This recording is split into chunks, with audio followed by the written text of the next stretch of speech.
What's up, everybody? Tommy Bennett here. I think we are officially live. Let's go. What's up, dudes? How we doing tonight? I got a lot of cool things going on tonight. So definitely make sure. Okay, hold on. All right, so I think we're live. So just to give you guys a little bit of a heads up. So I do have the camera here, so I'm going to be talking to you guys as much as possible, obviously. And then I got the chat that is going to be on my computer here. I need to switch my windows around, but I got the chat. So I do have a computer that's just out of frame right here. It's all right here. And then I do also have some stuff over here. So I'm going to be looking back and forth and stuff. But the whole goal for tonight is to be talking about how to become the best snowboarder that you can become. And this is a very important topic, obviously, because you guys here because you guys want to get better at snowboarding. That's what this whole channel is dedicated to, is making you better, making you more awesome, or making the experience of snowboarding just that much more powerful, right? So that's the goal of the channel. But in addition, I was kind of like chilling out today. Well, not really chilling. I was on the grind, which we'll talk about a little bit later. So I was on the grind working on some stuff, and I was like, man, I think what we really need to be talking about tonight is the fact that this is going to be a weird winter, period. Right? We just don't know what's going to happen. I know that there's been some indications that there's going to be reservation systems and certain passes and stuff, and it's all good. You know, we're going to try to do the best that we can. But I was thinking about how the heck do you guys progress as fast as possible when you have a limited time snowboarding? And some of you guys may be only snowboarding 5 days, 7 days anyway. So how do we maximize those days? Some other people that are in the chat are going to be snowboarding potentially 30 days, 50 days or more, depending on how everything goes. Let's just use as a normal season, you guys may be snowboarding 7 to 30 days to 40 days, maybe even 50 or 100 days. It just depends on, your current situation. But I wanted to talk about trying to get you guys to be the best snowboarders as possible with this weird situation. So that's going to be the big topic tonight. I will be answering any of your guys' other questions. So if you guys got any questions tonight, hit me up in the oh man, we popping off tonight, guys. We already got some donations. Let's go. Okay, guys. Dude, let's go. Thank you so much. I'm going to get to these donations in one hot second. Austin B, what up, dog? So I just kind of want to lay out a little bit of what's going to happen tonight. So here in a little bit, we're going to be talking about kind of my ways to help you progress as much as possible. I also want to hear your input about how the heck do you snowboard? How the heck do you progress your snowboarding? How many days are you riding? And what are your biggest struggles? Because I want this chat tonight to be as about you guys as possible, trying to make this a awesome night to get you guys to go somewhere, right? I want you guys to be the best snowboarders as possible, but I need your help. I need as much feedback from you guys. So definitely pop in the chat. So I want to go through real quick before we get too deep into this conversation. I want to get into, dude, I'm getting a phone call right now. Frisco, I'm getting a phone call, so then it's popping up on my computer, so it just got rid of the whole chat. So come on now, come on. I'm gonna decline this. Whoever this is, my bad, dog. So we're gonna go back over here. I gotta figure this out. So I want to go through the donations. If you guys are interested in donating, I highly appreciate donations. Is really what allows this channel to step it up and try to make the best content as possible. With your guys' donation, I was able to get a better microphone, so it sounds better. To do this backdrop, so that you guys know you're in the right place. We got bindings and gloves and that kind of stuff. So every single one of your guys' donations is extremely appreciated. And if you guys are going to donate, I definitely use the donation in the description below. It makes that cool little animation down here on the screen. So I appreciate all of that. So let's go through the donations real quick, and then I'm going to say what's up to everybody that's here. I see there's quite a few people that are popping in the chat. So what's up, everybody who is here? I kind of just talked about it. I was going to go through it real quick. Tonight it's about you guys and progressing your snowboarding as much as possible with a limited amount of days that you may be riding. So I need to know from you guys in the chat, how many days do you guys ride? What is your biggest struggle when you snowboard? And how many days? Biggest struggle. And there was one other one, but it spaced out. So let me know your biggest struggle. How many days do you actually snowboard? Oh, and how do you traditionally progress your own snowboarding? Let me know those 3 things down in the comments below. So we're starting off hot with freaking Austin B coming in here. What up, dog? Austin was one of our campers. He absolutely crushed it at camp, and he donated $2 with the notorious $2. Thank you so much, Austin, for the donation, dude. I appreciate that so darn much. We keep this PC, right? We keep this PC. And then we also got a freaking freaking huge donation from our boy John, coming in with a $20 on here. It says John, but we know Jono says donated $20. Snowboarding in Austria 2022 fund. Yes, let's go. So we've been talking about this, man. I want to go to Austria so bad. There's a couple places that I really want to travel to, and if there's any of you guys in these places that I want to go to, I would love to be able to connect with you guys. And selfishly, I want to be able to take the shortcuts and go to the sickest places possible. Let's be real. I want to go to those places for sure. So, oh wait, let's do this real quick. Sorry. Yeah, there we go. So I have to we'll talk about it here in a little bit. I've changed up my setup since the last time that you guys hung out with me. So, and if I keep touching this microphone and it makes a lot of noise, let me know. And I'm sorry if it does. I feel like it's kind of in my way of my mouth, but it also has to be because I need to talk right into it. But yeah, thank you so much, Jono, with a $20 donation. That's so sick. I really want to go to Austria. I'm so down. That's one of the places I've always dreamed of going. Also, I want to go to Argentina, Chile. I really want to go snowboard down south. I also want to go back to Australia because that place was sick.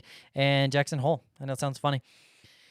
All right, so I'm going to hop in the chat over here. It seems like a lot of you guys are hopping in the chat, and I really love your guys' feedback, your guys' input on this whole entire chat and stuff. So the more you guys are interacting, the more we're going to be able to become together as a community and freaking crush it. The whole goal is to make you guys awesome at snowboarding.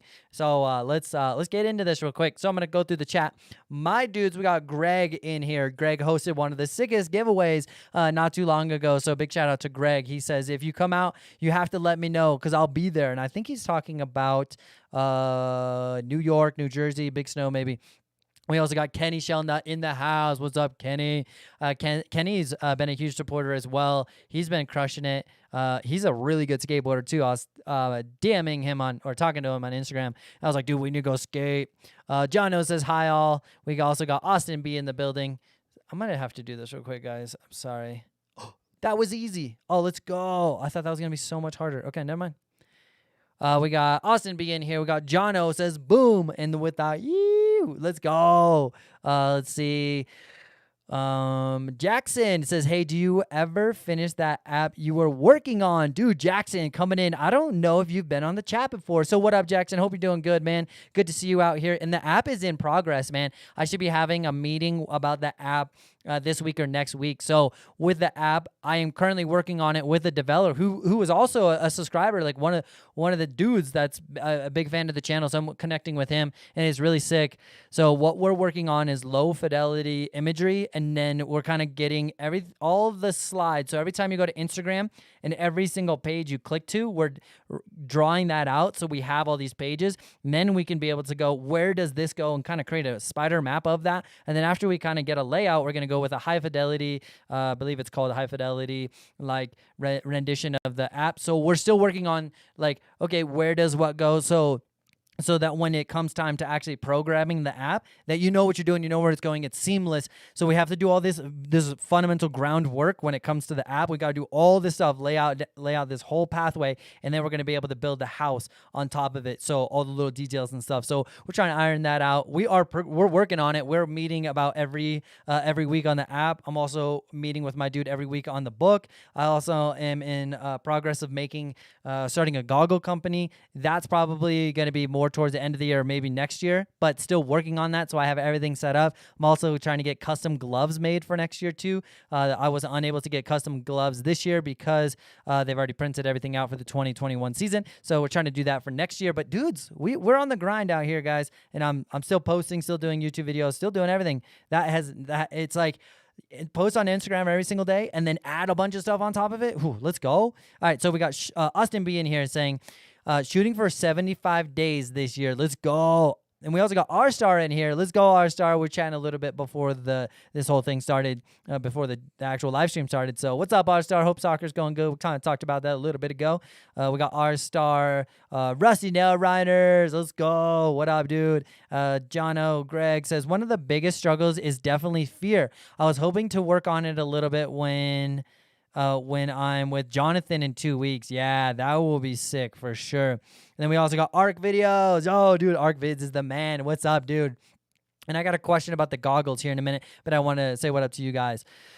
We also got Jose Bautista. What up, dude? Jose's the man. Don R6 with a ew. Let's go, dude. Let's see. R-Star says, I usually ride 7 days in a season. Let's go. Okay. Worley, is that how you say your name? Dude, that's sick. 40 to 50 days a year. Let's go. Okay, good to know. Good to know. Jono says, I ride between 40 and 80 days in 1 year. Okay, sick. Good to know. Good to know. And yeah, definitely let me know your biggest struggles if you haven't put it and haven't gotten into the chat yet. But what is your biggest struggles and how many days do you snowboard a year? That's really what I want to know. Did I miss some stuff? I hope not. Scrolling through the chat a little bit. R-Star got that one. Okay, we're good. L-Sackers, to progress snowboarding, you just got to send it. Ooh, that is definitely one way. Matthew says, I made a summer ski and snowboard jump with a rail. Dude, you made one? That's actually really sick. That is definitely one of the dreams of mine, is to be able to have some kind of like summer, not training, but summer riding situation where either, I'm like hanging out at Woodward all summer. I have done Hood and I really like Hood. Hood's sick. So like Hood, Woodward, or having something of my own kind of in the backyard, like low key, not commercial or anything, just low key thing in the backyard. So that's sick that you made a jump and you made a jump and a rail, dude. That's sick. Let's see. Jackson says, watching from New York City. Seth, probably 10 to 20 days, but this season I'm definitely getting a lot more days in. Let's go. Dude, that would be absolutely sick if you can get some more days in. Rusty Nail Rider says, goal is to get 15 to 20 days, and that's 3 trips of 5 to 7 days. And then mentally, it's hard to dedicate time to getting better at Switch because I feel like I'm giving up riding time that I could enjoy. Ooh, that is such a good point, dude. 100%. That's such a good point. Worley says, 47 years old, riding 25 years with 2 daughters who both ride 11 and 13. That's so sick.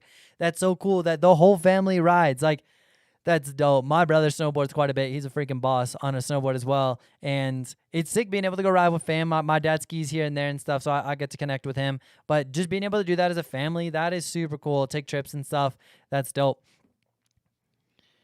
Jono says, welcome, Worley. 49 and still smashing the hills. Dude, Jono, let's go.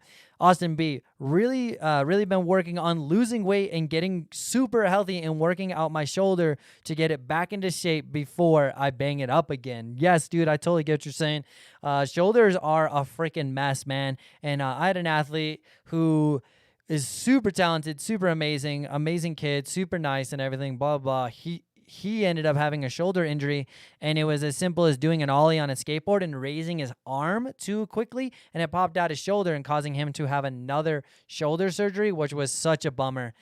Super bummed for the kid. So he's had 2 shoulder surgeries, so definitely get that sorted out. Losing weight, becoming athletic, and what's sick about losing weight is you're going to be able to be more athletic, more agility, have better response time, have better performance, be able to ride longer because you're not carrying a bunch of stuff with you. That's actually really sick, so I hope that's going well. Austin B, I hope you're freaking crushing that, dude. I know you're going to be grinding, and you're a freaking gnarly snowboarder.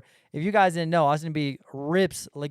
He kills it. So being able to be that much better, ride that much harder, just ride longer, dude, that sounds sick. So it sounds like you're freaking ready to rip this up, and it sounds like you're also like back in like getting in the passion of it all, dude. That's sick. Bo Jengs says, what's up, guys? What up, dude?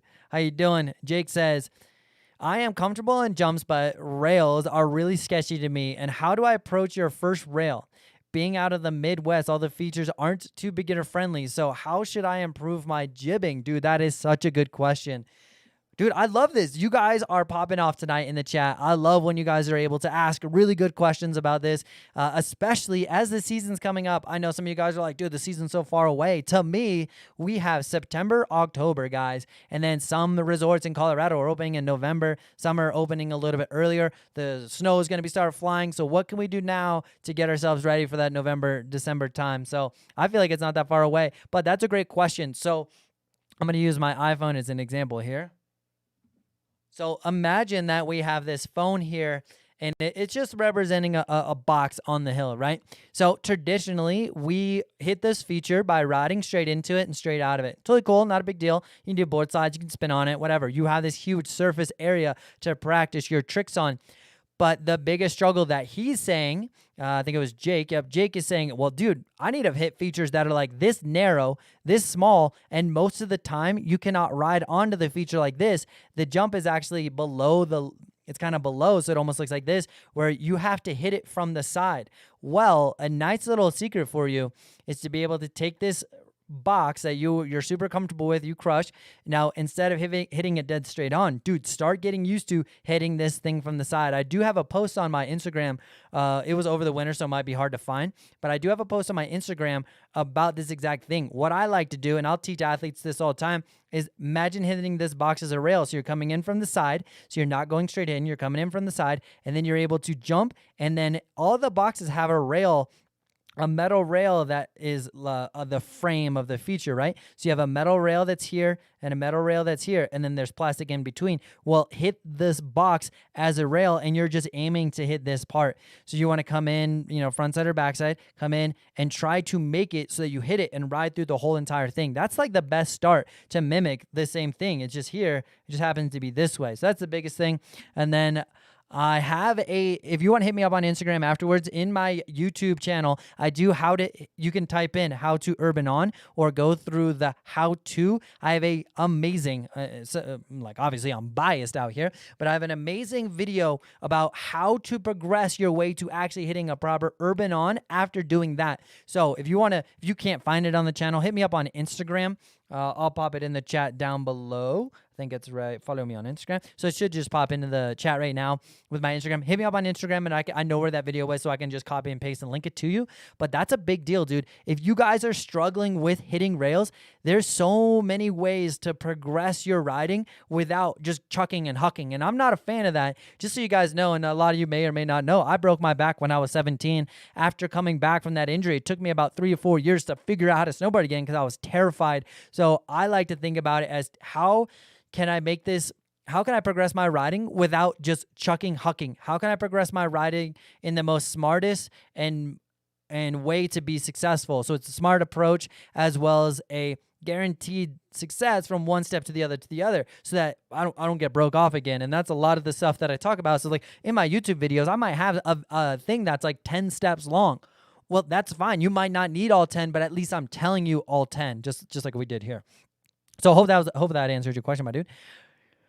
Austin B says that phone case. Let's go. This phone case is actually linked directly underneath where it has like all the hoodies and stuff. If you guys want to pick up a phone case, if you guys want to pick up any stickers, all of that does like go back towards the channel, and extremely appreciated, of course.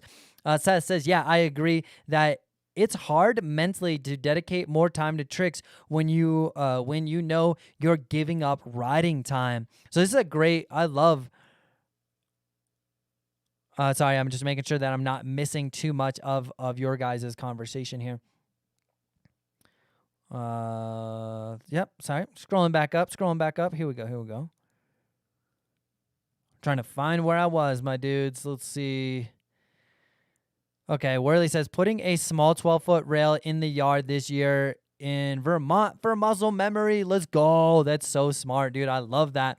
Jose says, bro, how do you get shin bang and how do you get rid of them? Ooh, that's a good question. So a lot of times either shin bang does come from having your binding or your boots way too tight or not tight enough. It kind of depends on your ankle situation. And obviously I don't know what it is, but a couple of things that you can do is make sure you're stretching out your calf, your hamstring, so that the whole muscles behind your leg are being stretched out, and then make sure you're stretching out your shins as well. I know a lot of people with shin bang or shin splints will focus on strengthening their shin so it fatigues less, but big stretching definitely helps. And then if you ride your bindings or boots really tight, loosen them up a little bit, and then vice versa if you need to. It's going to be definitely figuring that out. I'm very fortunate that I don't really deal with shin splints that much, so I don't have as much firsthand experience, but that would definitely be my suggestions. I'm going back down, going in this chat. Okay. Jackson says, getting ready to hit my first rail. Is it better to go for 50-50 or board slide? You know, this depends on which one are you better at. I personally like 50-50s way more because all I got to do is hop on, stay on, and if anything happens, I just ride off. You know, I can hop off the feature. I don't have to worry about my board going sideways. But let's say that you're not sick at 50-50s. Do what is going to build your success that much more. If you're just a god at board slides, then I would recommend going board slides. Make sure that your belly button is stacked over the rail. Make sure that you're on the rail and that you're at the same angle of the rail. So if the rail is 30 degrees down, make sure your body's 30 degrees leaning in that same direction. If your rail is 30 degrees down and you're 10 degrees, well, then you're going to essentially be slipping out. You know, obviously we don't want to be doing that. So I would definitely recommend doing what you're better at. I personally like 50-50s. I am not sick at board slides, dude. I am not sick, and I think it's because I've caught my toe edge a couple times. That's made me hesitant, and I have to like do this like, oh, kind of like trashy little board slide, and then I have to build my confidence. More importantly, I got to build my trust that I can go sideways. It's kind of funny. There was a question that I was starting to answer in here, but I definitely trying to figure out what that question was. So sorry about that, my dudes. So I think the question was, how the heck do you focus on progressing your riding without just neglecting progressing your riding in exchange for just having a good time? And I really think it is like, what is the goal? I think you need to go in with a realistic goal of what you want your trip to be. You know, let's just be blunt here. Do you want to progress your snowboarding? Well, then you're going to have to put the work in. And then you got to find a plan, and we'll talk about the plan here in a second, but you got to find a plan that allows you to be successful for that plan. Now, if it's just, I want to go hang out with the fam, go do some turns, hang out with some friends and have opera, that's totally sick too. Just figure out what is your goal. Now, if your goal is to become a better snowboarder and work on switch riding, then now let's create a plan. What does that consist of? Now, remember, this is kind of a double-edged sword, but the earlier in your trip you're able to focus on those fundamentals, the more that you're going to be able to enjoy that in the end. And those fundamentals could just be turning switch, right? Switch is a big deal. Switch is so hard because you have to start over. I do have some switch videos that are going to be I do have switch videos, and I think they're really good. I'm going to make a version 2.0 and do that. But with switch, it's focusing on the little things. Now, I'm not saying just grind on switch for 12 hours and hike all day and just do that. You know, go put a solid hour and let your do one run as a warm up. Your second run, you're feeling good. Go ahead and spend an hour working on your switch riding. You're gonna see huge gains in your switch ability because you're actually doing it. And then the rest of the afternoon you do switch here and there, and then do some other, go ride with friends and whatnot. But if you spend an hour in the beginning for 5 days, well, you just practice something for 5 hours doing switch, right? Accumulating that time, that practice. So just dedicate the first hour. You go warm up and then go ride switch for an hour and follow the videos. There's a lot of stuff out there. If you need to hire somebody to do a lesson at a resort, do a lesson at a resort. Hey, I want to book a 1 hour private for switch. Boom. Somebody's going to give you feedback and do switch. Dude, it could be really sick. I know a lot of the resorts do offer 1 or 2 hour private lessons, or you could do that.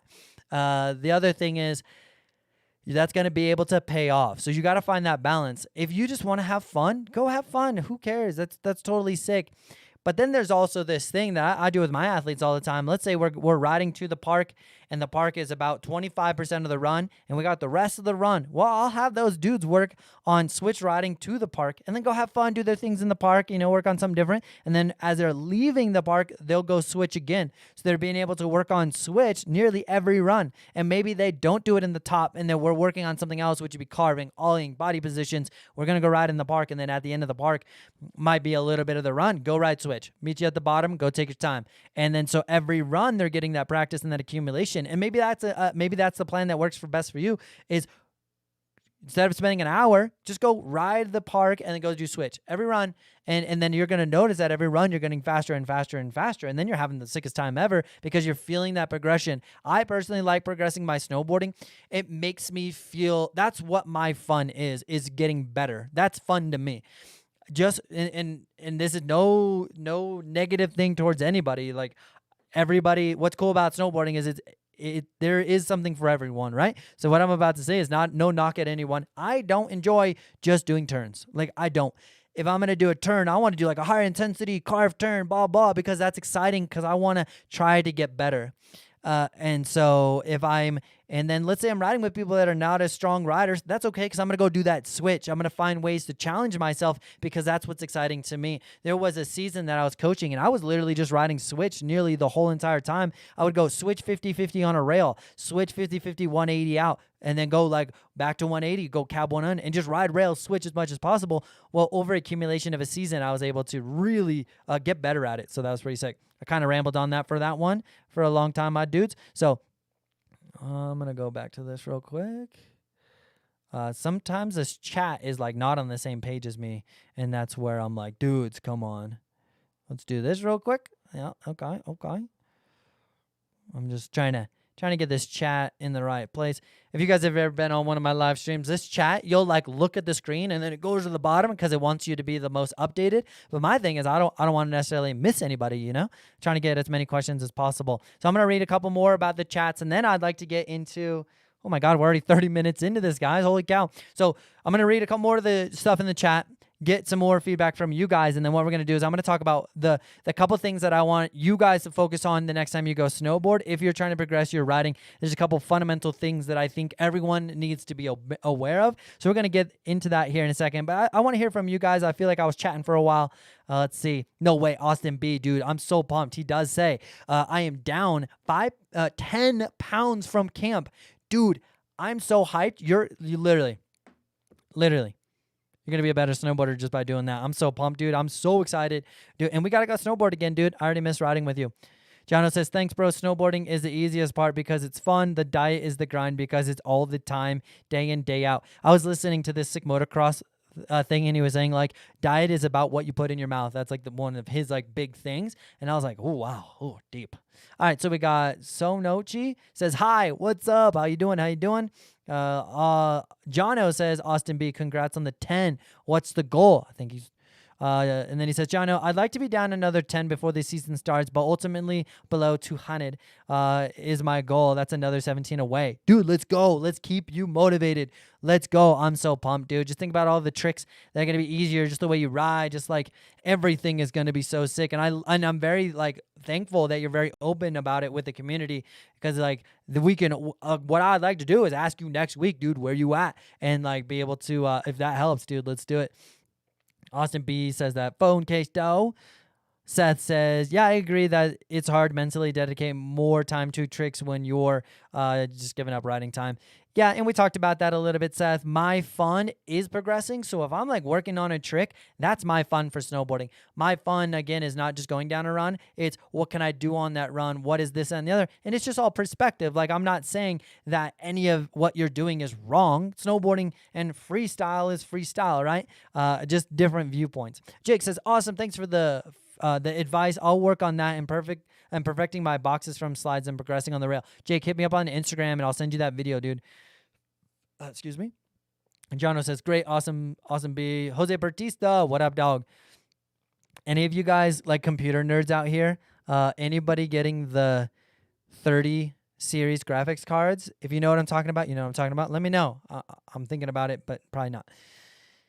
Let's see. We got a bunch of chats in here. Matthew says, A++ for Tommy's memory. Let's go. This is the best. This is the best, coach. Dude, I appreciate that so much. Sometimes I do think my memory is trash because I've gotten some concussions, my dudes, and like sometimes my mind is wrecked. Let's see. Linda, let's go. I have a mental block on rails because I'm scared of hitting my shins. Is there anything to get over that fear? Yes, 100%. What you really need to be doing is and let's go into here's like the couple things I wanted to talk about. So the main principle of this whole entire live stream tonight, I wanted it to be dedicated to making you guys as better snowboarders, how to progress your riding fast. So there's a couple things that I wanted to touch upon. And the first one is get your fundamentals right. The biggest thing that snowboarders are going to face is their body positions when they snowboard is not as optimal as it could be. Now, I'm going to try to come up with 2 different analogies for this so that you guys can understand. So I'm going to try to do this in 2 different ways. Imagine you're an Olympic level swimmer, okay? And your body has to be in alignment. Now, that alignment is that your shoulders are flowing this way, your hips and your feet are all in a direct straight line, right? It's pretty simple. It's pretty easy, right?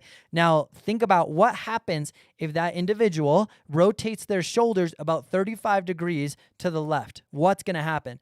Are they able to go perfectly straight down the line? They may be able to, but where do they have to overcompensate to get that end goal done, right? So that's the alignment. So we got to be in this perfect straight line. So that's kind of like the whole principle of what I'm about to explain. The next example. So just keep that in your mind. The next example, imagine I'm like this gnarly weightlifter because I'm like jacked and stoked and I do all that stuff.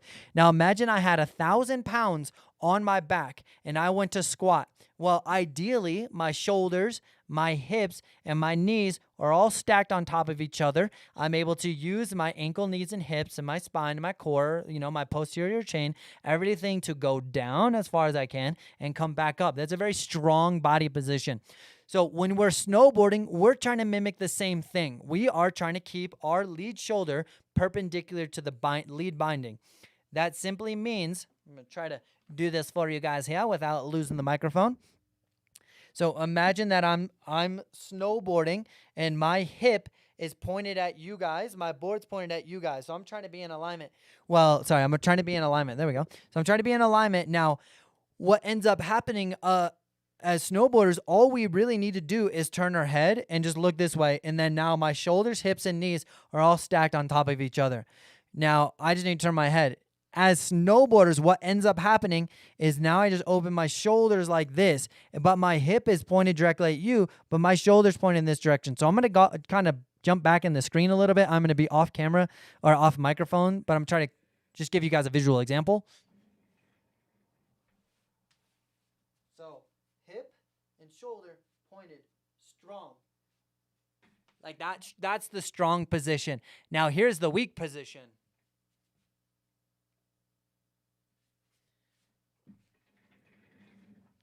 I know it's a little out of focus, but if you were able to see on that second example, my shoulder is like way twisted open. Well, if I had 1,000 pounds on my back and I was weight, well, then I would have to, something's going to be compromised. It's going to be like my knees or my back. Something's going to get thrown out. So that's like the very first thing is like literally your guys' alignment. 90% of snowboarders ride with their lead shoulder open. Now, the question is why... Tommy, who cares? Like I may ride that way, but why is it a big deal? Here's why it's a big deal.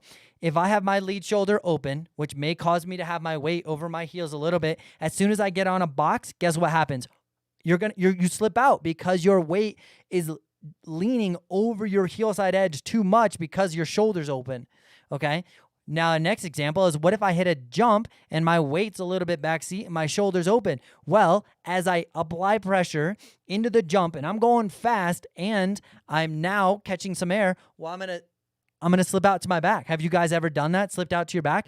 A lot of that stems from having too much weight on your back foot and your shoulder being open. So if you're able to get about 50% of the weight on both your feet, so you're equal, and then get your shoulders to go in the direction you're traveling. So if you're doing a toe side turn, your shoulders are going in the toe side turn. If you're going heel side turn, your shoulders are going with the heel side turn. A lot of times you're trying to do a toe side turn, but your shoulder's going this way, but I want to go that way. It's a contradiction. It makes the things really hard, like honestly. So if you guys can dial in your fundamentals of just standing, that is going to be the biggest game changer for you. And I know that because it was for me. I used to do a backside 7 and land on my backseat position, which what we just talked about, and I'd dislocate my knee and I would crash 9 out of 10 times. Now that I'm able to understand the body position, I land 9 out of 10 times. On most of my tricks, I land.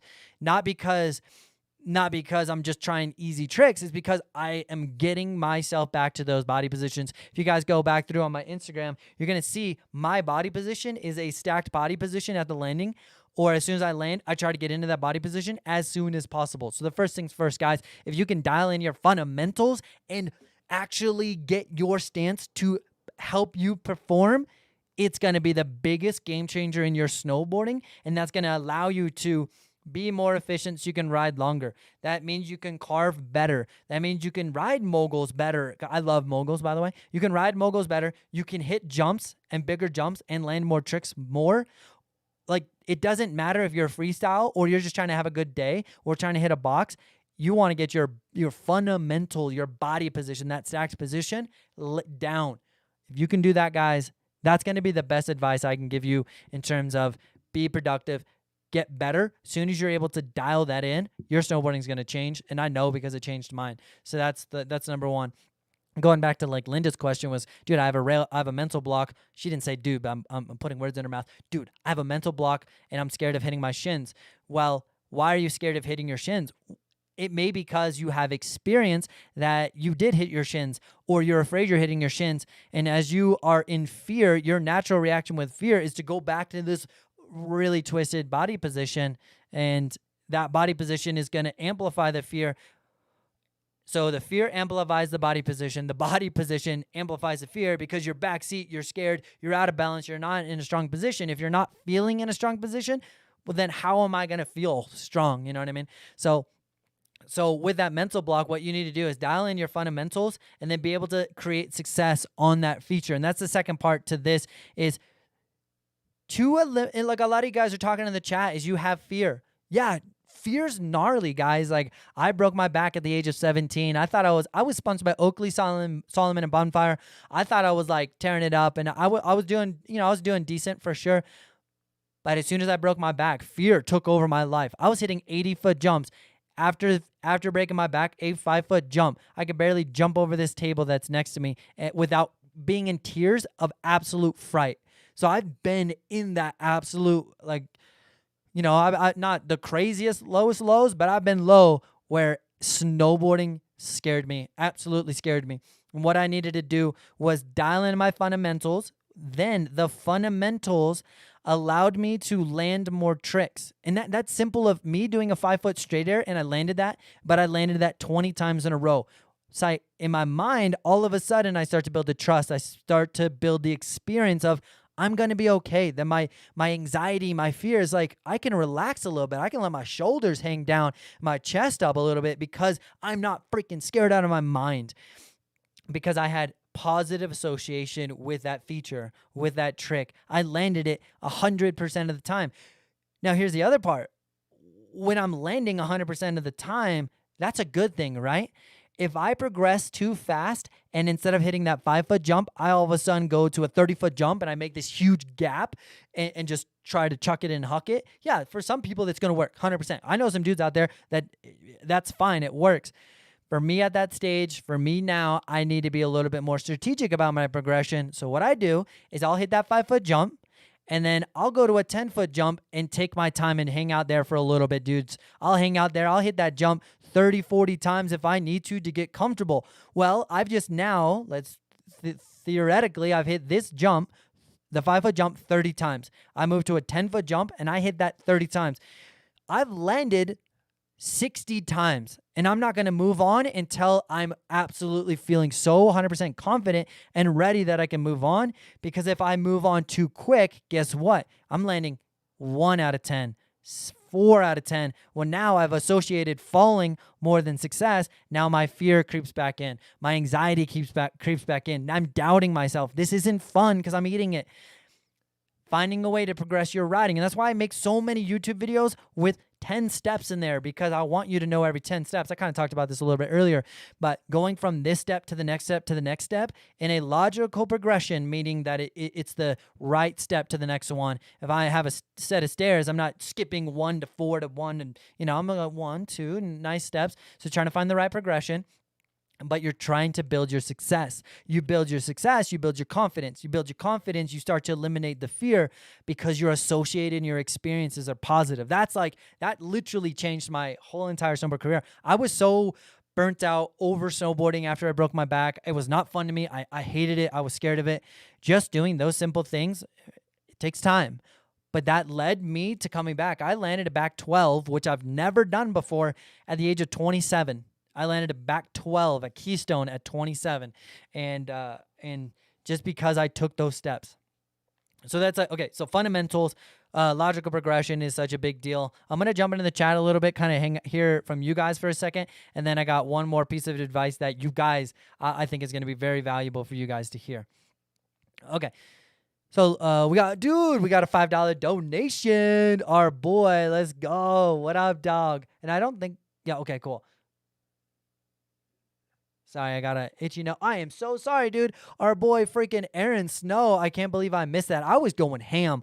There, guys. So we got Aaron Snow with the $5 dono, dude. Our boy says, my name on hill is Chuck because I go straight to Huck and Chuck. No 5-foot jumps. If it go big. LOL. And now that's the thing, guys. I'm not saying what. And like I know Aaron, he's the man, he's the boy. Dude, we also got another freaking donation. Let's go. Just so you guys know, when I get the donations, when you use the description down below, that thing pops up on the screen. I also get a audio cue in my headphones, and so do you guys. So I like hear that, and I'm like, oh. But we also just got freaking a insane donation. But first, I want to get to the $5 from Aaron Snow because I don't. He says he chucks and hucks and stuff, and that's totally cool. For some people, that works. And some people have the skill to back it up. We're going to talk about that in a minute. But some people have the skill to back it up. That's totally fine. But there's also people that just have fear, people that have had injuries like I have, who want to just a different way, have responsibilities. And I'm not saying that any way is wrong. I'm just saying, can I give you as many different tools as possible to let you make that decision? You go take your snowboarding where you want to take it. Whoa, I almost knocked over my freaking my computer. All right, so we just got a $20 freaking donation from our boy Rusty Nail Riders. Let's go. Best wax for Summit County conditions. Ooh. Okay, so that's a great question, and we're gonna dive into that, and then we're gonna finish up the other point that I had. And then we also got. Okay, so we also just got a donation from Aaron Snow. It says, I didn't say it worked. Scared out of my mind. Usually no small park when I go. Okay, funny. I was wondering there. I know there was a joke in there somewhere because Aaron's the boy, dude. We game super hard. And we all just got a freaking, my dude Jose just donated $10. Let's go. No question either. Jose, I appreciate it, dog. Let's go. So Aaron is a jokester. But that's it. Sometimes you don't have that logical progression at your park. Sometimes you have to go outside of the park to find that. Now, let's jump into Rusty Nail Rider's question. He says, the best wax for Summit County. Now, traditionally, when I like to wax one temperature colder. So let's say that it's 20 degrees and it requires blue. Well, I traditionally would wax the whatever color would be below that. Let's say it's green, theoretically, right? And usually that is accurate. It's usually green is colder. So when you go green, why I do that is because when in Summit County, a lot of our temperatures get really cold. So when it's cold, your icicle and your crystals will look like this. Well, as your snowboard goes over the crystals, it's pulling the wax off. If your wax is too soft, it essentially is going to pull more wax than it should, creating additional friction, which causes you to slow down more, right? So we're slowing down. So I like to go a temperature colder. Now, if you guys know me, and maybe you do, I don't like scraping at my house because I don't like a mess, right? I choose to scrape in the parking lot. Now, some of you guys might be like, that's not sick, Tommy. That's lame. I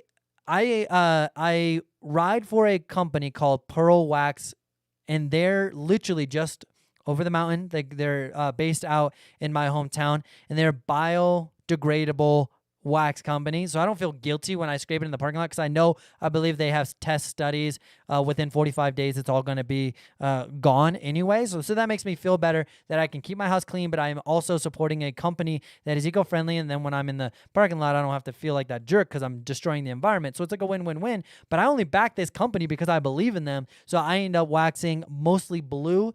When blue or green when it comes time to wax Rusty Nail Riders Pearl Wax. If you guys want any Pearl Wax stuff, I do have a discount code of 20%. Just shoot me a message on Instagram. I just popped it in the chat. Shoot me a message on Instagram. For your first-time buyer, you get 20% off, or just search under my playlist as how to wax. There's also the discount code there, and I got a video on how to wax, so it's all there. It gets a I'm also going to make a really nerdy waxing video with a U.S. pro bordercross rider who that like his main job about bordercross is getting the wax right. So we're going to do a nerdy one with him, by the way. Rusty Nail Redder says, I'm old. Huck and Chuck is the best way to an early end of the season. Yeah, I back that too. Let's see. Aaron says, I'm 43. Let's go. Austin B with the pearl wax. Yo, let's go. You know what's up. Linda says, thanks, Tommy. Super helpful. I'm going to try to figure out ways and record myself on hill this season and watch my body positions. Yes, that is such a great idea. And Linda, if you want to shoot me videos about you riding, I can definitely give you feedback on that as well, because I'm more than welcome to help out. And I'm going to make a video this winter, probably more in the early season, on body positions and how to actually achieve that body position other than just do it. So I want to make a more in-depth video about that for sure. Let's go. All right, guys. So the next part is really about, do you have the skills to be doing what you're doing?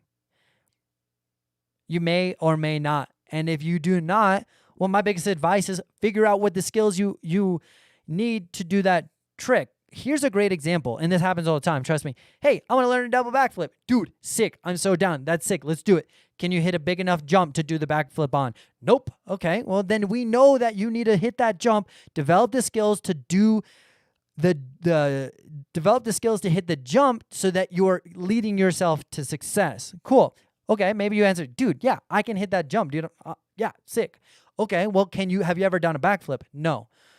And that's a lot of things is, the more you guys understand what is required of a trick and body positions and those kind of stuff, and that's what I talk about in a lot of my YouTube videos, my Instagram posts, is body positions and those little things about the trick that's going to pay back a lot. So when it comes to the double backflip example, well, if you've never done a single backflip ever, not even on a trampoline, well, then let's develop those skills. I'm not saying that's an unrealistic goal. I'm saying let's get the right skills for the right trick, right? So do you have a backflip? No. Go to a trampoline park, go do a backflip. Go do a backflip into a foam pit. Do a backflip into a powder jump where the landing is safe. Then go do a double backflip where the landing is safe, and then bring it to a big jump. You see how all of a sudden we have this big goal that's over here, but I can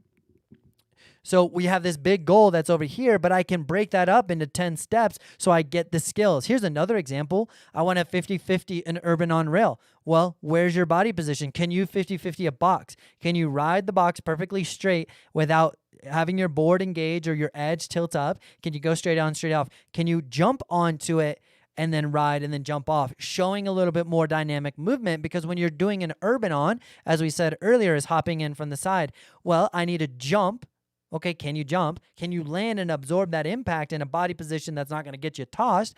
Okay, and then can you ride out of it? Okay, those are the skills that you need behind the trick so that you can be successful. Now, what I've done in the past with athletes or with instructors, because I do train instructors as well. That's part of my job. I'm a fully certified instructor and coach. I got a big background in education stuff.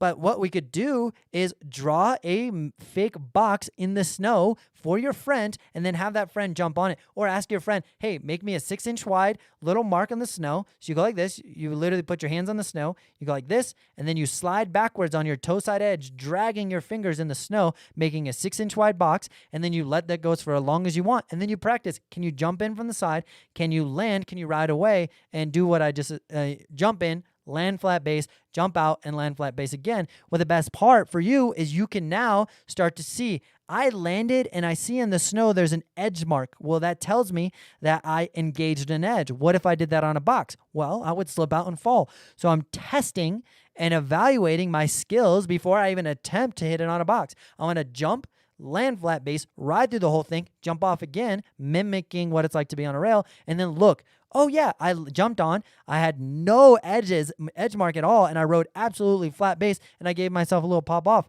Well, that test is like, dude, well, maybe you're ready to add that to a box. Now let's try that in a box. Okay, and we're crushing the boxes. Now let's go try to find a small baby rail. Okay, we're crushing the small baby rail. Let's go try and find a less baby rail, and then build ourselves up. Boom, killing it. Do you have the skills?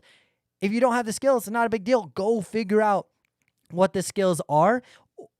figure out what the skills are, figure out how to learn those. Now, obviously, that's why I've dedicated my whole YouTube channel is to educating you guys. So if you're looking, how do I ride switch? Well, I'm telling you how to ride switch and giving you the skills that you need. It's being able to apply pressure on your front foot, being able to engage your board and make your board turn and help you turn within the snowboarding, and that's that. So if you guys are looking for specific tips and tricks, let me know what you're looking for, and if I don't have them, I'm going to make a video on that, because that's the whole goal of the channel, is to create content for you guys that's actually going to help you. I don't want to just create content that's clickbait and you got to watch my video and you walked away being like, I wasted a bunch of my time. I want you to watch my video and then be like, dude, I'm saving this video and I'm going to go actually apply it. That's the main goal. So if you guys got any questions about specific tricks, specific skills, what do I need for this, that, and the other, reach out to me in this live chat. Is a great opportunity to find those specific things. I'm going to ramble for one other thing real quick. Earlier, I was trying to demonstrate, body positions and stuff. I haven't figured it out yet. I'm going to try to, what I'd like to do, and I have it right here. What do you guys think this is a good idea? I want to get my GoPro to be a secondary camera for this live stream. And then all I got to do is press a button, and then it will go to the GoPro, and I'll have it set up over here somewhere. And then I can jump out of my chair and move around. Do you guys think that's a good idea, so that I can be able to talk to you guys and for you guys to see my whole entire body? Do you think that's going to make a big difference? Do you think it's going to help you understand this stuff, because I can only do so much talking, or do you think the talking is fine? I definitely want to hear from you guys on what you guys think about that. Oh, yeah, we got some good ones in here, guys. Let's see. Jose's not home, so he's not playing video games tonight. Jordan, what's up? Do you have any progressions on how to stay stacked? Ooh, that is such a great question. I'm going to come back to that. Do I want to come back to that, or do I answer that right now? Okay. I'm going to give you let's do it. I'm going to give you a couple of examples of things to do to test your body position when it comes to staying stacked. Now, as a general rule of thought, wherever my shoulders are pointed, my lower body wants to follow where that shoulder is. Now, this means that and we're going to try to do this example again. So you guys can't even you guys can barely even see me out here. We're going to do our best, guys. We're going to do our best.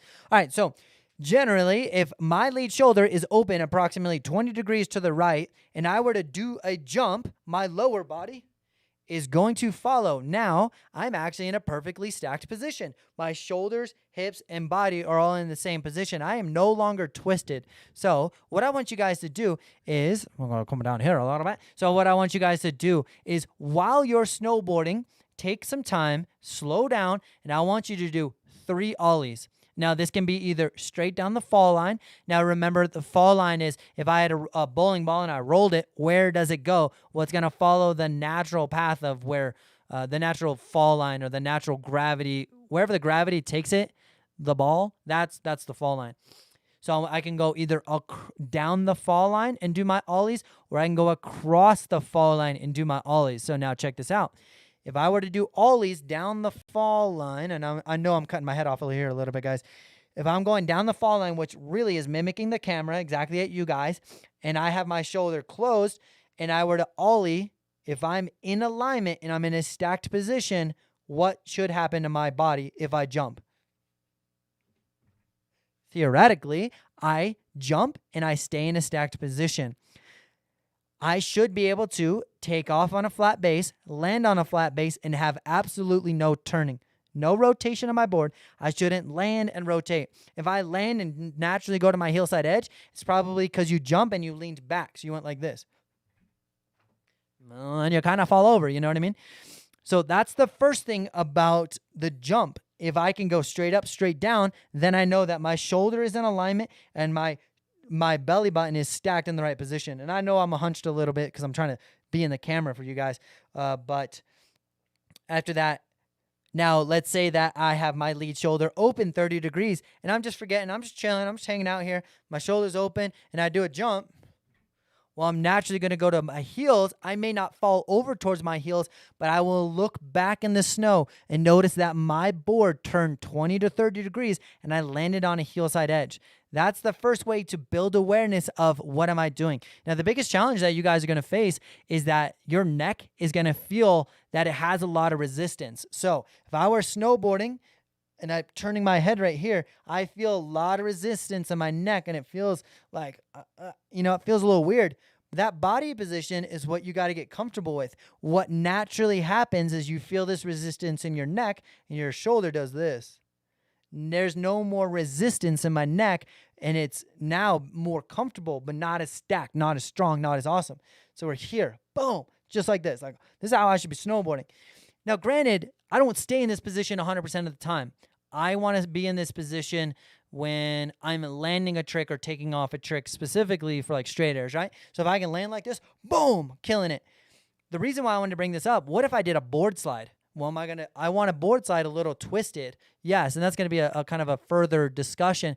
But if I were to do a board slide, well, my shoulders are dictating where I'm going. So if I were to do a board slide, go like this, and now I were to jump, where does my lower body go? It follows my shoulder again. So I'm using my shoulders intentionally to dictate which direction I come out. But notice where I landed. Boom. Oh, like in this strong freaking position. And this is where that second camera would be so sick, guys. Like a second camera where I could just be like, "Argh!" It would be really sick. That's something I got to work on. I need to figure that out. I was hoping to do something with this GoPro and make it work, but sometimes it has like latency, and then the thing that you plug in your camera to the computer, because this whole COVID thing has like been popping off. A lot of streamers started streaming, and so it's literally like sold out everywhere. So there's like one part I need, and it's like $100, and I can't get it. I can't get it. So I'm trying to find alternative ways to make that happen. All right, so that's like the first thing as far as being stacked. That's a really good test, and so that's a really good one that you can practice staying stacked. If you feel a little resistance. And then the second thing is get filmed and see where you're at. And if you want to get filmed and send it to me, DM me and say you're from the live chat. I do actually give you guys special treatment on Instagram. And this is not me boasting or like claiming I'm awesome or anything. During the winter, I'll get between 40 and 60 DMs a day. And in the winter, and I expect that to get a lot more hectic as the channel Instagram grows and stuff. So just tell me you're from the live chat. The craziest thing is I read every single one of them. It's just, do I have time to respond? I read them all. Just I might not respond immediately, So yeah, just shoot me, say it from the live stream, and I give you special treatment. Hope that helps. Bojang says, 41 here. Damn, bunch of grandpas in here with me. Love it. Let's go. And that's the thing is, dude, we're trying to crush it for everybody in here for sure. Aaron Snow says, yup, 3 grandkids already and refuse to slow down. Let's go. Rusty Nail Riders. Let's go. He says, I'm 56 and act like I'm 20. Nice work. Sean, let's go. Sean says, any tips on going from 2 days a week of riding to 4 to 5 days a week in terms of soreness, burnout, or both mental, physical fatigue? How do I get out there and progress as much as possible? So we've talked about progressing a lot in this live chat.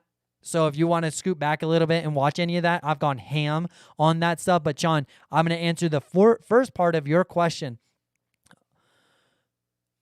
On average, so let's say you just started working out at CrossFit, you started working out in the Global Gym, whatever it is. On average, you're traditionally really, really sore for approximately 3 weeks. Now, we're talking you're snowboarding from October, November, all the way through April. 3 weeks is the smallest portion of the season. So your first 3 weeks, you're going to be sore. So take ice baths, make sure you're eating enough nutritious food so that as your body burns that you can replenish what it lost, and then you could and then make sure you're staying hydrated, right? So basic things. But after that 3 week time, your body's going to start to adapt to, dude, you ride all the time now. My most snowboarding I've done consecutively is 98 days in a row. And I was working park crew and I was working 410s, and then my days off, I'd go snowboard, and my body just becomes conditioned to it. In this winter, I was snowboarding 6 to 7 days a week, feeling good because I would do my best to get as much sleep as possible, and I would do my best to get as much food as possible. But then my body just got conditioned for that. So that's a big deal for sure. Then the next part was, what about burnout? What about mental and physical fatigue? So we talked about the physical fatigue a little bit, but as far as the burnout and mental, I think that if you're having fun, you're going to want to go back every day. If you're now, what is fun to you? And that's something that I can't answer for you, but is fun riding by yourself with music? Is fun riding with some friends and having a sick time socializing, chatting about this, that, and the other, vibing with people? Is that fun to you? Is it slowing down, riding switch, and just working on these perfect turns? Is that fun to you? What is fun? And I think that's where that's got to be your priority day after day after day. I personally don't like riding by myself. I don't. Once in a while, I'll go ride, take a couple laps, but my immediate thing is like go find some homies, go find some friends, call people, do everything I can, post on Instagram, be like, yo, who wants to go ride with me? Because I like snowboarding. So like I just like vibing with people, seeing what they're doing. Also, it's a safety thing. If I get broke off in the tree somewhere, I'm by myself. So with that said, find what is fun, and that helps eliminate the burnout. That makes you want to go snowboard every single day. I've snowboarded for 23 years, and I'm more stoked about snowboarding now than I ever have because I'm a better snowboarder than I've ever been. I'm having more friends and good people to ride with, and I enjoy going to the mountain. I'm hungry to go snowboard, and I think that's it. Let's see. Aaron Snow says, I love your clickbait. Funny thing is, it's not clickbait because we just spent an hour talking about it. Sometimes Aaron and I banter so hard, dude. It's so fun. I love it. Let's see. Linda says, do you think you'll ever start a Discord? More opportunities to chat with everyone. Linda, that's a great question. And it's actually funny that you bring that up because I have this supporter who's absolutely incredible. His name's Ngen. He's a freaking fellow snowboarder. He's an absolute wizard with the Discord, and he hit me up a while back. Was like, dude, you want me to make you one? And I was like, man, I don't know if I want a Discord server. The reason why is, can I bring value to it other than, hey, here it is, go, right? Can I bring value? On Instagram, I bring value every single day to people to be better snowboarders. On YouTube, I bring videos and live chats to help you guys. I bring value to that. I don't want to create a thing where I'm not putting my energy into it, my attention, and doing that. And if it's about building a community, well, I kind of want to hold off on that because I want to build a community on my app that I'm working on, which is not that far away. So that's ideally going to have a friend finder in it. So I would rather like maybe not have Discord and have my own thing that I can put energy into it and make it my own and really bring value to it. That's the only reason why. And maybe I'm just have no idea what I'm talking about, and you guys want a Discord server and you can find value in it, then let's do it. I just want to make sure that I'm adding value to whatever we're doing, or else it's not worth it to me to waste my energy if I'm not doing a great job to help you guys to bring value. That's the reason why I haven't started a Discord channel. Sometimes, you guys, I like to ramble a little bit. Jono says, yep, sick idea. Austin says, my wife says you sound like Jonathan. Don't ever say that. No, Jonathan's the boy for sure. Remy, what up, now? This is hello a little late, bit too late. What up, dude? We're still chatting. We're still out here. Dude, thank you so much last week. I sent those out. Let me know if you got those stickers, dude. This week, dude, we've been sending out some freaking stickers, man. And I wish you guys could see it. I have a drawer. So I just created, and you guys will see it on the YouTube channel. I custom made like a desk with all these little things in it, and over here I have all these stickers, and then I have all these drawers, but there's no light, so I put like little LED lights so I can like, I just turned it on. You guys can't see it, but it's so sick. So I turn it on. Now I can like open my drawer and it lights all of my stickers up, and then they're like, you know, all my stickers are right here. Just give me one hot second. So then, like, I have all these stickers now. I have, like, this little station where I'm able to, like, I write all my little stickers out, and then I, like, write a little note on the backs on them. And then I have, like, my official TB logo, which I'm super pumped on. And then I have this hand plant. I have 5 more variations of these style. Not hand plants, but variations of snowboard tricks with this style. And then I have my grab map, which I'm really pumped on. I don't know if you guys can see that at all, but I have like this little setup. I feel like I'm just trying to turn this into a business and be productive, you know, not business where it's like no soul, but like, how do I be efficient? Well, I have my little stickers over here. I don't know, guys. I'm like, I get so pumped up on it. I just want to do a good job. And so I know at times you have to do the little things, and it's like being organized. Well, I have my cup with my pens, and then I have my stamps for my envelopes, and then everything's just seamless. So when I need to write a sticker, it's just like done, right? The last thing I want to do is miss a sticker order. The last thing I want to do is forget stickers or not know where they are and waste my time where I could be spending it with you guys. Jono says, hi, Remy. Better late and not here at all. Let's go. Well, that's debatable because Jono watches these after the fact, and it's kind of sick. Nick, what up, dude? Says, what's up, my dude? Let's go. Nick says, one of our first talks was that I wanted to intentionally land a 720, specifically a backside 720. My biggest question is, how do you spot or rotate the head to get past 540? Dude, well, that's a great question. Let's see. That's not going to work because it's not set up that way. All right, so I'm going to, sorry about that. You guys are probably spazzing out over here.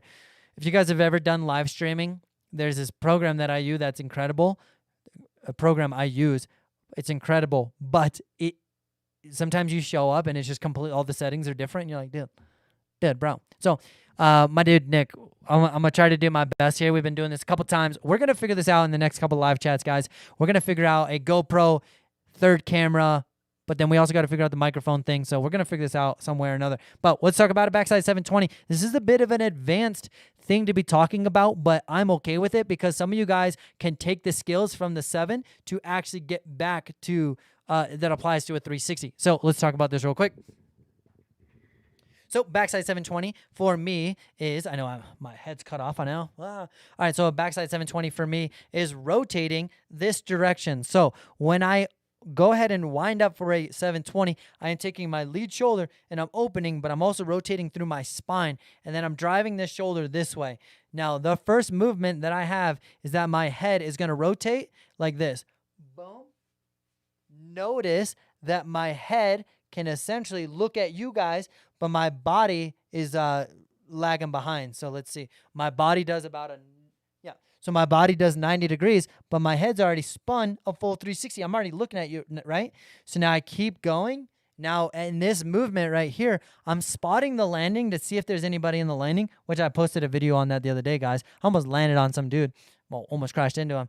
Now, at this point, I'm doing the exact same thing for the next 3. I've done this part, and I just immediately look again. Now, in this position is the 540, but look where my head is. So look where the 540 is. My head is already at 720. Now, guess what? I just got to finish with my shoulder to land. Boom, that's a 720. A 540, most people will do it like this way. So I'm starting this direction. I'm going to throw. I've completed a 360. And then right here, your eyes start to look down. Well, as I look down, I slow down that rotation. But what I need to be doing for the 7 is cranking that head over. So 720s are actually really, really, really easy to spot. 720s are, I think,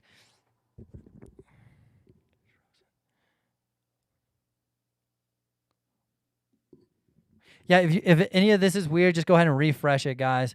I'm going to type that in the chat too. If frozen, if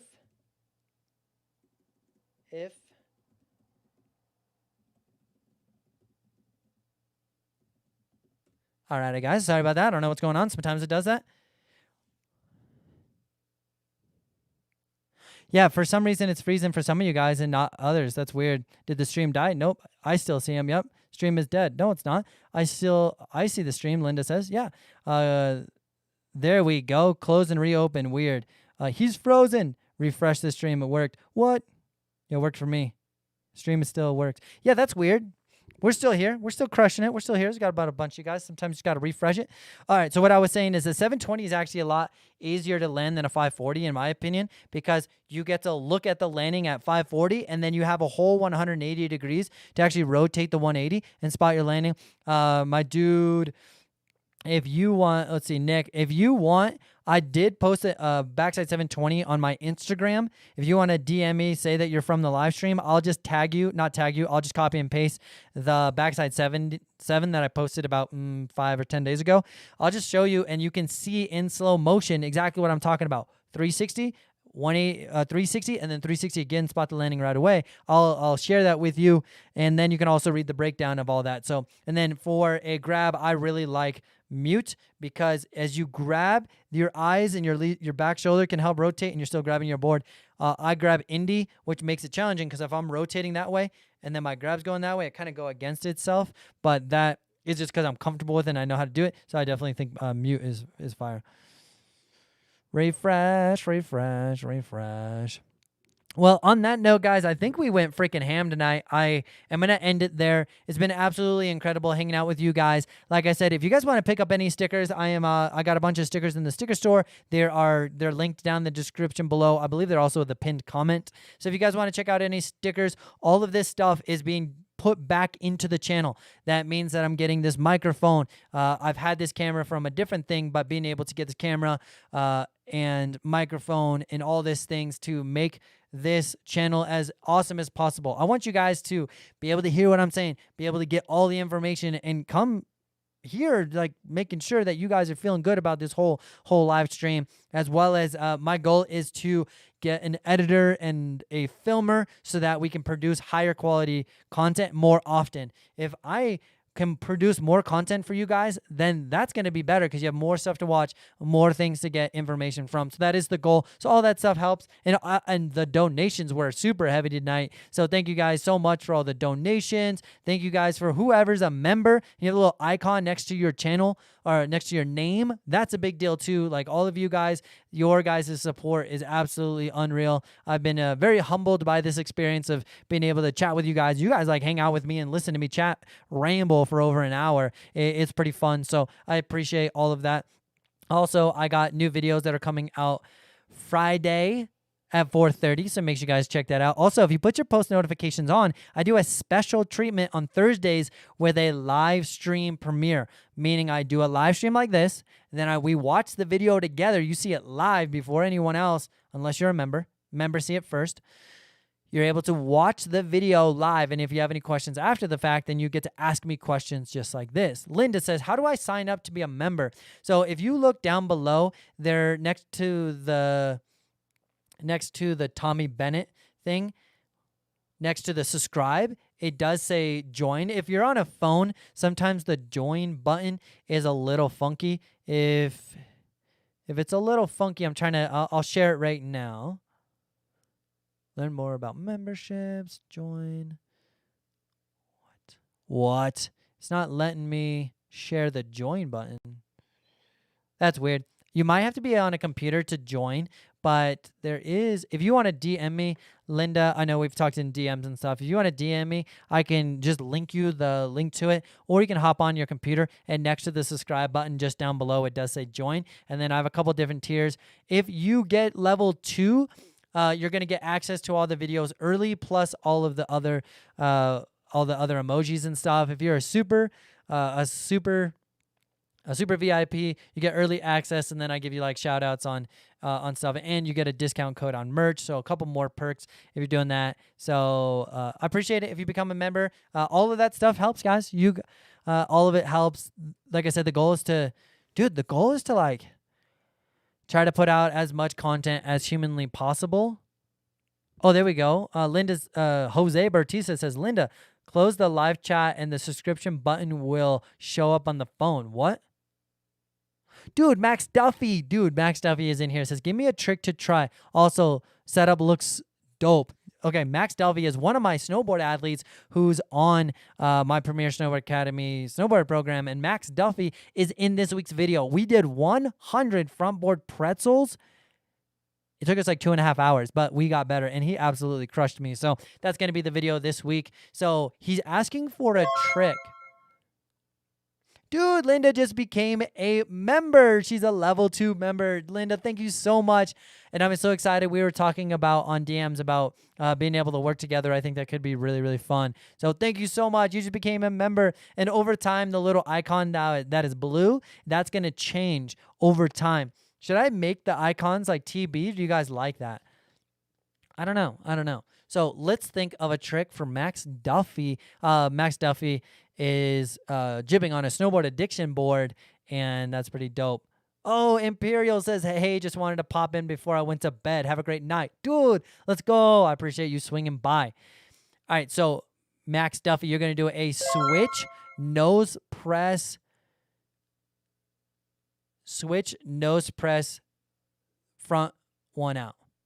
Let's do that. And we also got World Snowboard Camps. Dude, just became a member as well. What? Let's go. Welcome to the level 2. You're going to get early access. So if you guys go into the community page, just so you guys know, if you're going to the community page as a member, you're going to see all of the stuff that I post before. You're going to see all the stuff before, okay? You're going to see that stuff. I'm trying to crush it so that you guys get this on Tuesday. So that means Wednesday, Thursday, you're getting it multiple days before ahead of time. If it gets hectic, you guys would be getting it maybe like on Thursday, but most times you're getting it super early. So thank you so much for joining the team, dude. Let's go. Let's see what else. Kenny says, killer live stream, Tommy. Thanks for all the knowledge. Let's go. So World Snowboard Camps, thank you so much for joining the team and being a level 2. Linda, thank you so much for being a level 2 as well.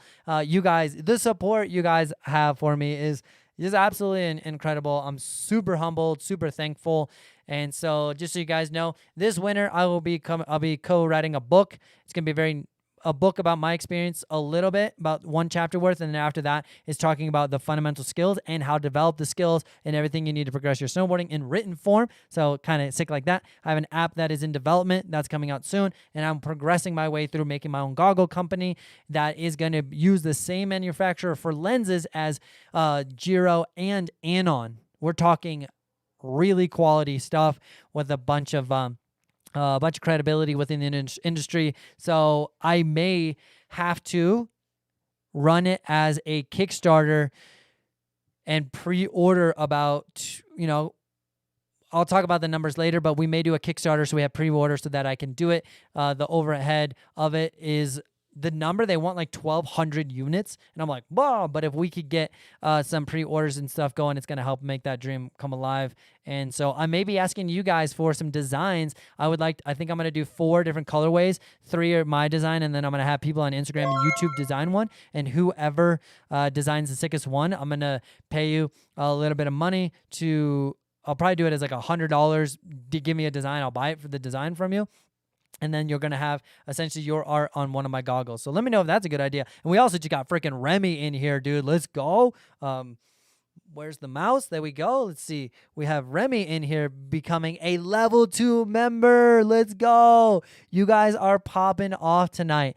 So Remy just got a bunch of stickers from me. Let's go. And then a level 2 membership. I'm super pumped. Just so you know that over time, your little icon is going to change. So you're going to be able to progress. So when you're in the chat, we see you're a member and you're going to see that your membership grows over time, which is pretty freaking sick. Pretty freaking dope, guys. Thank you so much for all the memberships. Really excited. And Jose, you're so sick, dude. Jose says, welcome, Linda and World Snowboard Camps. Dude. And that's why I don't want to do a Discord yet, because I want to create a community the right way. And I think this community is sick. We're going to continue to build this too, this community as well. But I want people to be stoked on other people, everybody chatting with each other, and finding people to ride with. That's the whole goal, is just to build a community and lift up the whole snowboard thing up together. That's the goal. Not putting anyone down, bringing it up. Mass Mill says, hey, wondering what kind of bindings you would recommend for a person who likes to ride the whole mountain but can only get one pair. I personally have not experimented with a lot of different bindings. I rock the Burton Cartels. I've had a lot of success with them, especially as I travel international. If I break a binding, I break a strap, I break a heel cup, I can go to most shops and get a replacement part. Some of the other companies are really amazing and just have a little bit more of a challenging, having product internationally. So that's one reason why I go with Burton, because I know that no matter where I go, I'm going to be able to snowboard. And a lot of times I go to places where I'm coaching and I have to be there to help somebody achieve their Olympic goals or whatever goals they have. So I need products that are super dependable. So that's why I go with those. That's my recommendation. By the way, Nick says, hey, man, you know me, Easy and the Breck lockers. Oh, dude, we know, dude. Nick and I go freaking dirt biking, dude. We go dirt bike together. This guy, we freaking session this thing. We sessioned this jump and had like one of the sickest progression times ever. But Nick says, hey, man, you know me, Easy and the Breckenridge locker room are ready to support your goggle kickstart. Dude, that would be insane. I'd be so freaking hyped. And that's also the other cool thing is if we did a Kickstart and we don't raise enough funds, well, then we just get your money back. You don't lose anything. And if it does happen, which it will happen, that you get goggles. So, and then I was going to do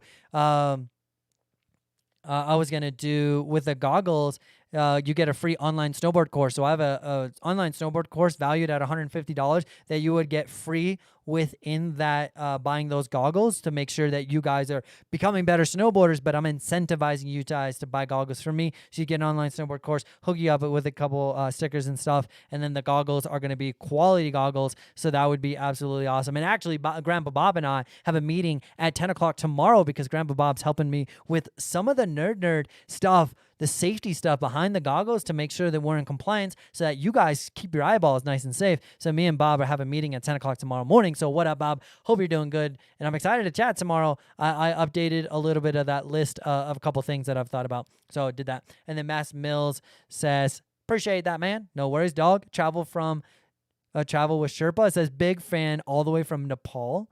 Yo, are you serious? Dude, that's so sick. I can't believe that. And that's the craziest thing about this whole internet and the Instagram, the YouTube, the internet, whatever it is. Dude, we have people, the stuff that I can put out helps so many more people than just like the kid down the street. And that's so, like, obviously I want to help the kid down the street. Actually, one of my neighbors jumps on the live chats and like hangs out once in a while. My neighbor is like stoked on it for sure. But at the same time, I'm being able to help people internationally. That's sick. I mean, like, my goal is to go to Australia, New Zealand, Patagonia, Argentina, like all these really cool places. So helping out with you guys would be sick. And then, Jose putting the bid in says, like number 1 of 200. I want that first one, LOL. Dude, and the Remy's from Brazil. Let's go. Okay, so that's kind of what I'm thinking, guys, is being able to, if we want this, I think we can do some really amazing things together. And the reason why I was thinking Kickstarter was, and I got to look at the logistics of it, is I want to make sure that there's an absolute guarantee that if it doesn't happen, which is 99.99999%, that I don't want to ever jeopardize you guys. That's why I'm not taking pre-orders myself, because I could take pre-orders. I have a back-end site that allows me to take money, but I don't want to take your money and just let it go limbo, because I'm so weird about money sometimes.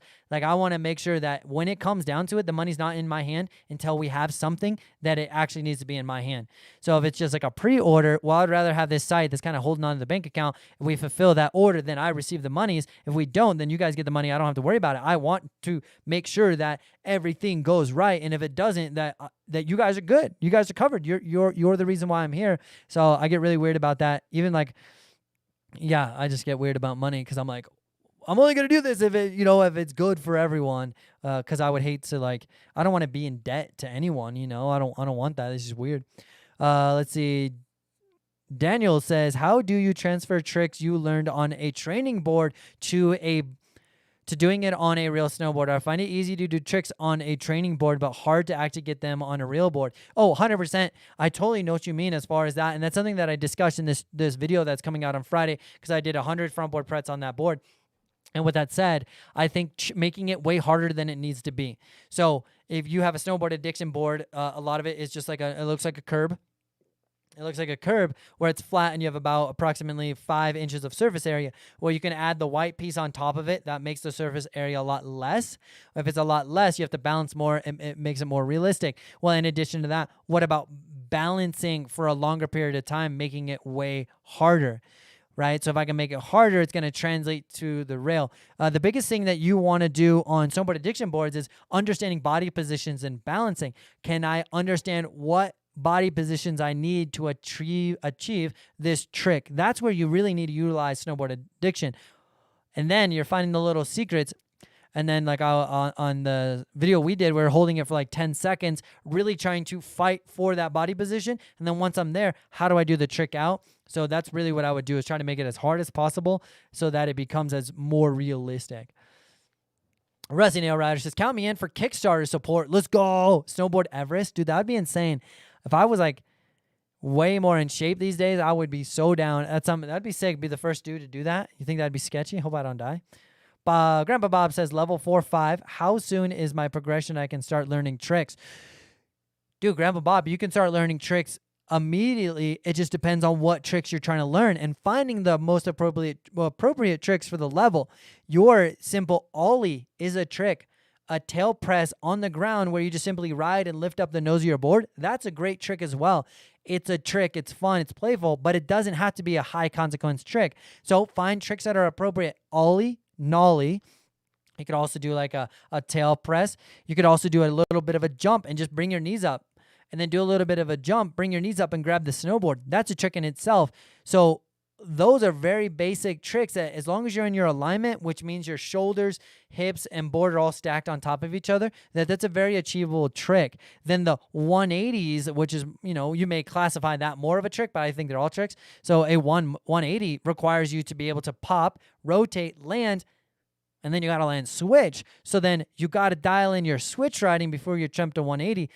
But then you can attempt all these other tricks before you attempt a 180. There's days where I've had kids that are learning to snowboard for the first time. I'll teach them a tail press so they understand body position and pressure management and balance, and we call it a trick. I'll have them jump up half an inch off of the ground, get them stoked that they did their first jump, and get them starting to use that. So it's just finding the most appropriate tricks for you. So hopefully that answered your questions. Let's see. Remy says, I have the snowboard addiction balance board. It's amazing. Yeah, it's really good. I have a friend, co-worker, one of my staff members. I don't know what to call him because he's amazing. His name's Jack. He is he's my assistant snowboard coach during the winter, but he learned front blunt pretzel. If you guys know what that is, it's a freaking hard trick, but he contributes to the success of that trick from the snowboard addiction board. And I'm like, dude, what? So I'm going to go do those too. So, all right, guys. We have been going for an hour and a half. You guys have been popping off. So I wanted to thank every one of you guys for all the donations, all the new members. Thank you guys so much. Your support is unreal. And as we get closer and closer and closer to winter, I want to continue to give you guys value. So the more you guys show up, the more you guys are asking those questions, the more I'm able to give back to you. So I love that you guys are showing up. I love that there's a bunch of you guys here, and I would love for you guys to tell a friend. If you got a friend that's struggling with anything, hit me up during this or anywhere else. So I appreciate all the support. Your support is humbling and is absolutely unreal. And Nick says, Nick, the boy, says, I bartend with Jack. He is awesome. Dude, he is the man. Small world. Dude, he's my assistant coach. He ended up breaking his tib fib, blowing his complete knee out, flight for life. Gnarly stuff. I went played disc golf with him today. It was sick. So, dude, we've been going ham tonight. Do you guys like these? Do you guys like when we go ham? I like when you guys chat because it just gives me stuff to chat about. Obviously, it's sick. Or I'm just rambling on. You know what I mean? And I like to ramble on too. So, all right, guys, I'm going to end it there. Thank you guys so much for hanging out. Like I said, new video coming on Friday. It's going to be really sick. And, yep, follow me on Instagram. Stickers are there. I got all sorts of really cool stuff. So, I don't know what else to say. My throat's getting a little sore. We've been going ham tonight. All right, guys. So, on that note, love you all. You guys are amazing. And we're out of here. We're going to end this thing. Try to make it as awkward as possible.